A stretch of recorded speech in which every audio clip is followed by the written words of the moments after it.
Now we move from a standalone Cosmos SDK chain to a connected application. IBC is the bridge. It carries messages, moves tokens, and lets custom modules, like a token factory, interact securely across the Cosmos ecosystem. So far, we've built the foundation step by step: Cosmos architecture, module development, and advanced block lifecycle customization. Now we extend the role-based token factory beyond one chain, using IBC to connect assets, permissions, and interactions across zones. Think of IBC as a secure postal system between sovereign chains. Chain A commits to its state, and Chain B verifies that commitment with a light client instead of trusting a bridge operator. Relayers carry packets, proofs, and acknowledgements, but they cannot forge validity. Channels define delivery rules: ordered when sequence matters, unordered when it does not. The core idea is simple. Transport is permissionless, but acceptance is cryptographically verified. Under the hood, IBC moves from trust to delivery in layers. First, each chain maintains a client for the other chain, so it can verify consensus updates without relying on a third party. A connection proves those clients are paired securely. Channels then narrow that relationship to specific applications, such as token transfer. Finally, packets move across the channel, carrying the payload along with sequence numbers, timeouts, and routing data for safe delivery. Before any IBC packet moves, the chains prove they can trust each other's state through clients and a connection handshake. Then the channel handshake connects the specific application modules, such as token transfer, and agrees on ordering rules. Once that path is open, a packet can be sent, relayed with proof, received, processed, and acknowledged back to the sender. If the proof or acknowledgement does not arrive before the deadline, timeout logic safely releases the transaction from limbo. To make a chain IBC capable, you are not adding one feature. You are wiring a stack. The core IBC modules handle clients, connections, channels, and scoped capabilities. The transfer module adds ICS-20 token movement, including escrow behavior. The application must then connect keepers, register routes, configure module accounts and permissions, and include these modules in initialization, simulation, and genesis. Finally, it must expose the required IBC interfaces, so relayers and counterparties can interact correctly. IBC integration is mostly about correct wiring.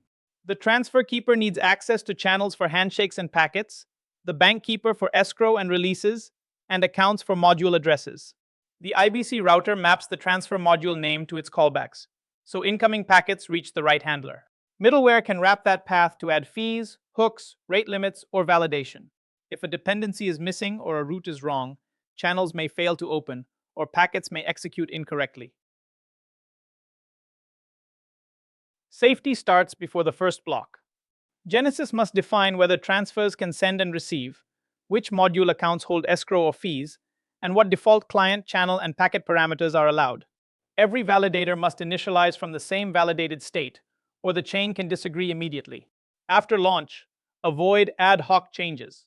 Parameter updates should move through governance or a designated authority, so cross-chain behavior changes deliberately with an audit trail and clear operational control.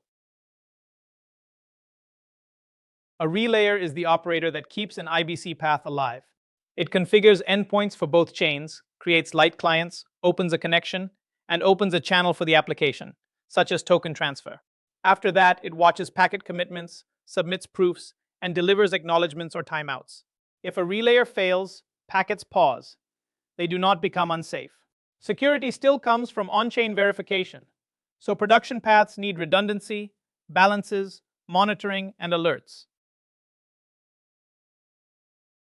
With ICS-20, the original token usually never leaves its home chain. When a user sends stake from chain A to chain B, chain A locks that stake in escrow. Chain B then mints a voucher with an IBC denom trace showing its path. If the token returns, the voucher is burned and the escrowed stake is released. Acknowledgements confirm success, while timeouts let users recover from transfers that do not complete. As assets move through IBC, their visible denom often becomes an IBC hash rather than the original name. The important detail is the denom trace behind that hash. It records the transfer path, such as transfer channel 0, UATM, and adds more segments for each hop. That path tells applications whether they are handling the native asset or a voucher. Never treat two UATM labels as automatically identical across chains. For factory-created tokens, the receiving chain usually holds a voucher, not the original asset with all its local powers. The origin chain should remain the source of truth for minting, burning, admin changes, and metadata rules. The destination chain can transfer and account for the voucher, but permissions do not automatically travel with it. That is why applications often add allow lists, rate limits, metadata policies, and channel restrictions. IBC is more than a pipe for moving tokens. It is an application layer for coordinated behavior across chains. Packet callbacks let modules respond when packets are received, acknowledged, or timed out. Middleware can enforce fees, rate limits, hooks, or inspection before logic continues. Interchain accounts let one chain operate an account on another under strict protocol rules. Interchain queries let applications use verified remote state, enabling cross-chain workflows with control, data, and policy. IBC testing should look like production before production is involved. Start with local multi-chain testnets, then prove that clients, connections, channels, packets, acknowledgements, and timeouts all behave correctly. Next, force the difficult cases. Malformed packets, stalled relayers, expired clients, and failed upgrades.